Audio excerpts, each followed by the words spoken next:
When we prepare for a competitive exam, oftentimes we tend to go around doing the complex things like relying on different sources, materials, but oftentimes the crux of the paper lie in doing the most simple and basic things. And this is what I'm going to tell you in this video of how I approach CLAT. तो मैंने ना coaching नहीं ली थी, जिसकी वजह से on many days I used to feel a lack of road map कि आज क्या करूँ, इस पर्टिकुलर सेक्शन को किस तरीके से अप्रोच करूँ, पूरा पेपर कैसे करूँ, वगैरह वगैरह. तो for that I watch a lot of YouTube videos, like a lot. And at the end I realized that there are certain basic things which form the core of the paper. मैंने जब पहली बार mock दिया था I score 27 out of 120. Not because I was not able to correctly answer the question, but because I was not able to sit for those 2 hours. मेरे से बैठा ही नहीं जा रहा था, क्योंकि देखो the paper is very verbose, you have to constantly read for those 2 hours. चाहे वो लॉजिकल हो गया, लीगल हो गया, इंग्लिश हो गया, आपको कंटिन्यूसली रीड करना पड़ता है. जितना रीड करने की मेरी आदत नहीं थी, मतलब यार नॉर्मल एकेडमिक्स करते थे स्कूल के, बट इतना इस तरीके के आर्टिकल्स रीडिंग, पैसेज रीडिंग तो नहीं करा था. तो I use to get bored in between कि मैं ना लैपटॉप बंद करके ऐसे उठ के चली जाती थी. तो धीरे धीरे स्टार्टिंग के कुछ दिन, स्टार्टिंग के कुछ मॉक्स तो मेरे इसी एडजस्टमेंट में निकल गए कि मैं 2 घंटे बैठ के पेपर दूँ कैसे. धीरे धीरे आई फोर्स माई सेल्फ कि देखो पेपर देना ही है, पेपर निकालना ही है, तो करना तो पड़ेगा ही. तो मैंने खुद को फोर्स करा कि नहीं बैठ, मत कर, मत बना क्वेश्चन, मत पढ़, पर बैठ जा. तो धीरे धीरे मैं बैठी and then I was like यार ऐसे बिल्ले जैसे क्या बैठा है, क्वेश्चन पढ़ लो. तो वो अंदर से गिल्ट से वजह से मैं क्वेश्चन पढ़ लेती थी. ओके, सो ये जैसे ही मेरा सॉल्व हुआ, I was come up with, I was surrounded by another problem, and that was how to comprehend. क्योंकि मेरी कम्प्रीहेंशन स्किल्स इतनी अच्छी नहीं थी स्टार्टिंग में. So for that I relied on newspaper. तो I use to read the Indian Express, and उसके मैं फर्स्ट पेज पढ़ती थी, एडिटोरियल पढ़ती थी, एंड एक्सप्लेन सेक्शन पढ़ती थी. बाकी सेक्शन, बाकी जो पेजेस होते हैं उसको मैं स्किप करती थी, सिर्फ हेडलाइंस वगैरह पढ़ती थी. एंड इतना ही पढ़ने में मेरे को 1.5-2 घंटे लग जाते थे. But धीरे धीरे it came down to 45 minutes, so that's okay. So now I'll tell you individual sections wise, but उससे पहले I'll tell you that there are certain basic things जो आपको हर सेक्शन के लिए करना पड़ता है. Solving the mock is the most important thing that you will do in your preparation. So mock solve करना is the priority. The second is individual sectionals banana her sections के. And the other जो मैंने एक गलती करती थी मैं बहुत ज़्यादा, was मैं ना question ही नहीं पढ़ती थी ठीक से. I remember मैं जब अपना mock analysis करती थी at the end of the paper, तो मैं बहुत दिन मैंने यही लिखा है कि question क्यों नहीं पढ़ रही है ठीक से, how can you skip this word.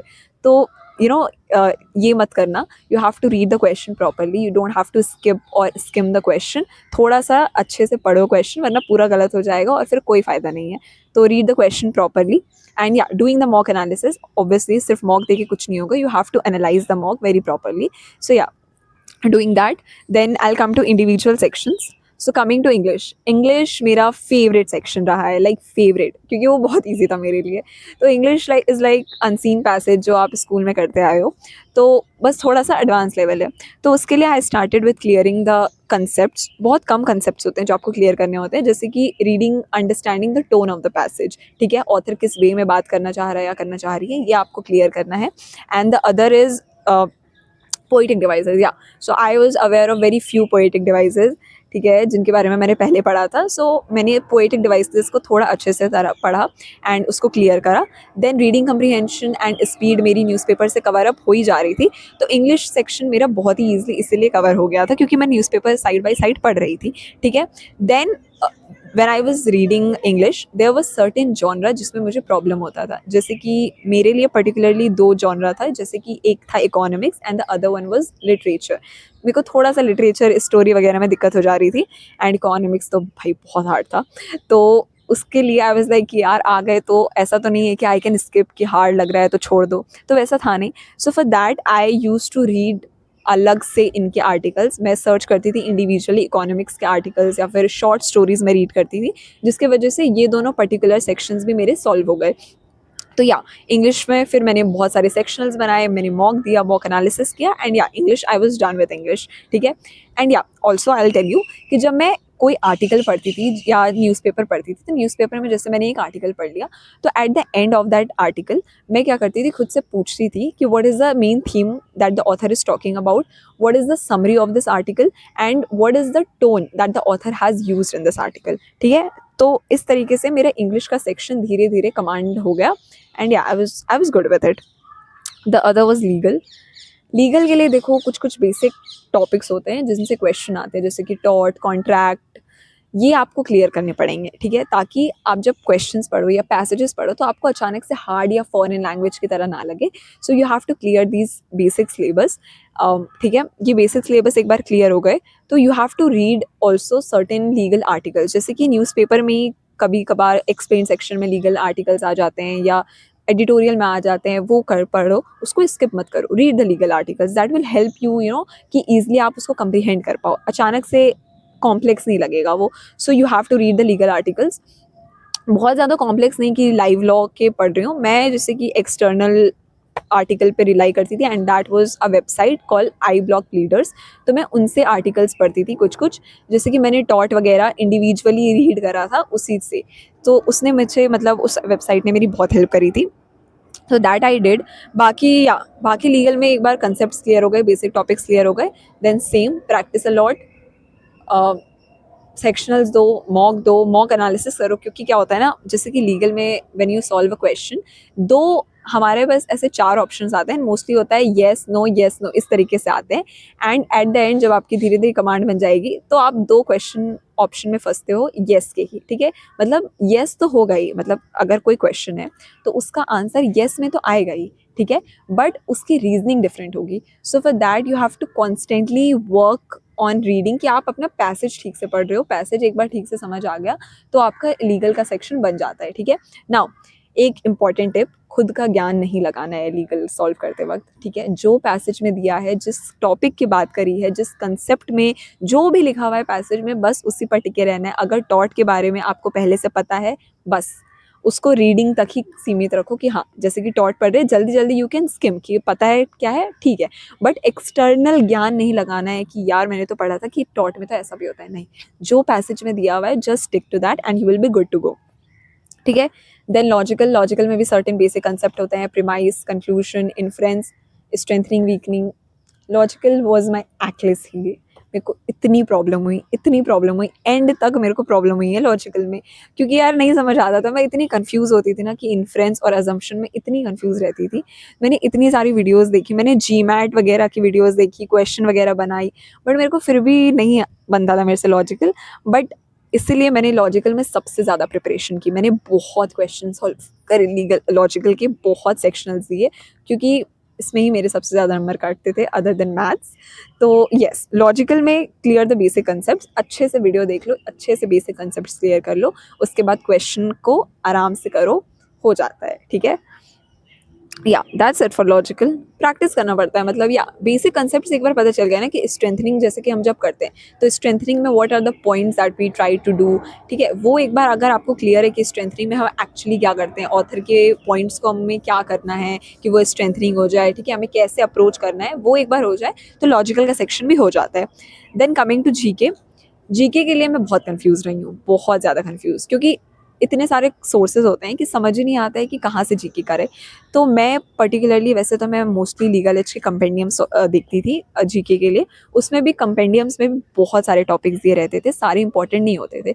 तो मैं देखती थी कि न्यूज़ में सबसे ज़्यादा ट्रेंडी कौन से न्यूज़ रहे हैं, एंड उसी को मैं फिर मोस्ट इम्पॉर्टेंटली मैं उसी को करती थी.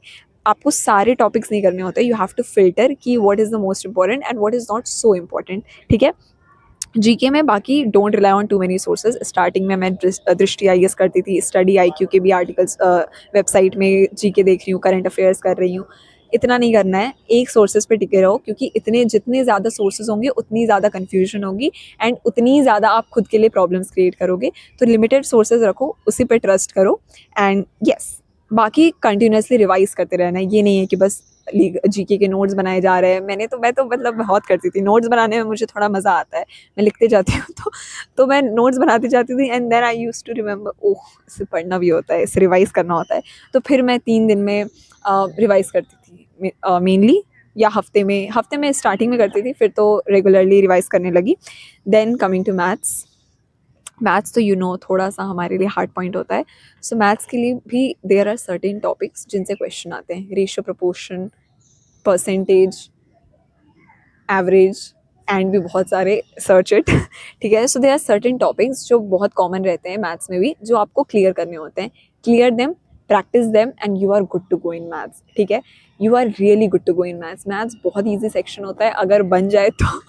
बट नहीं, मेरे लिए तो ईजी नहीं था, मैं क्या बोलूँ. बट हाँ, मतलब अगर if you are good with maths, if you are practising in enough, maths बन जाता है. मतलब स्टार्टिंग में मेरे से मैथ्स बिल्कुल नहीं बनता था यार, बट धीरे धीरे तो बनने लग गया. मतलब I was able to solve at least 6-7 question. 6-7 marks मेरे आ जाते थे. क्वेश्चन तो मैं बनाती थी, कभी कभी नहीं बना पाती थी जब थोड़ा हार्ड आ जाता है. जैसे कि टाइम एंड डिस्टेंस का क्वेश्चन पर्टिकुलरली मेरे लिए बहुत हार्ड रहते हैं, तो मैं उनसे जब क्वेश्चंस आते थे तो मैं नहीं बना पाती थी. बाकी रेशियो प्रोपोर्शन से या परसेंटेज से जब आते थे तो many times I used to solve them, क्योंकि मैंने धीरे धीरे थोड़ा सा प्रैक्टिस करने लग गई थी मैथ्स को. बट आई थिंक स्टिल मैंने मैथ्स पर थोड़ा कम ध्यान दिया था.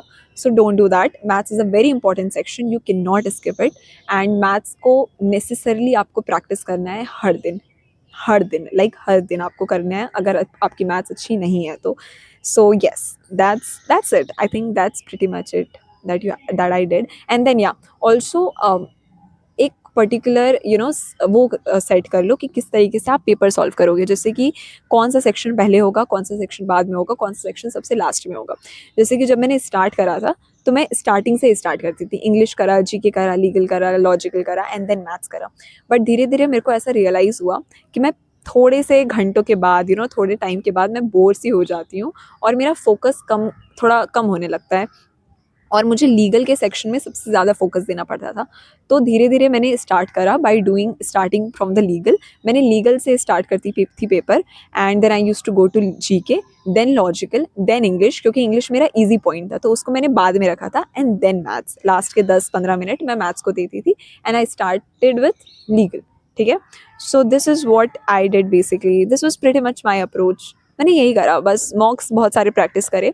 मॉक एनालिसिस बहुत इंपॉर्टेंट. लाइक मैंने ना नोशन में अलग से ऐसे पेज बना रखा था जिसमें मैं हर दिन डे के हिसाब से अपने मॉक एनालिसिस लिखती थी कि आज मैंने कितने क्वेश्चंस अटेम्प्ट करे, पर्टिकुलर सेक्शन में मेरे कितने मार्क्स आए, कितने मार्क्स कटे, एंड फिर एक फाइनल पेज कि उसमें मार्क्स क्यों कटे, अगर मेरे मार्क्स कटे इस क्वेश्चन में तो क्यों कटे. ठीक है. वोकैब में मेरी क्या गलती हुई also. Okay, I forget this. Okay, I forgot this. Vocab के लिए मैंने देखा था कि बहुत लोगों ने सजेस्ट करा था reading word power made easy, and I started with it. मैंने पढ़ा word power made easy, but मैं ज़्यादा देर तक उसको नहीं पढ़ पाई क्योंकि मेरे को ऐसा लग रहा था मैं नहीं याद कर पा रही हूँ इतनी चीज़ें. तो मैंने बीच में ही वर्ड पावर मेड इजी छोड़ दिया.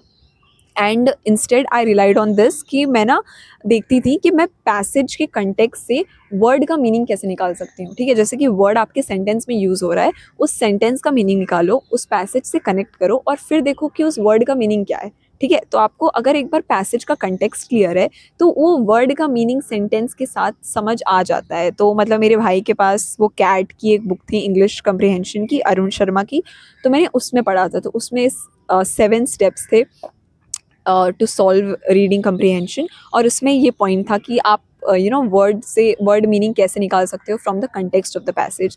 So that is what I did basically for vocab. मैंने अलग से वोकैब नहीं करी थी वर्ड पावर मेड इजी से क्योंकि मैं पूरा बुक वो नहीं पढ़ पाई थी. So actually this is what I did pretty much to approach my people. Yeah that's it. Don't try to make it very complex. Do the very basic things. ठीक है. बेसिक थिंग्स को ignore मत करो, and you will be pretty much good to go. Thank you.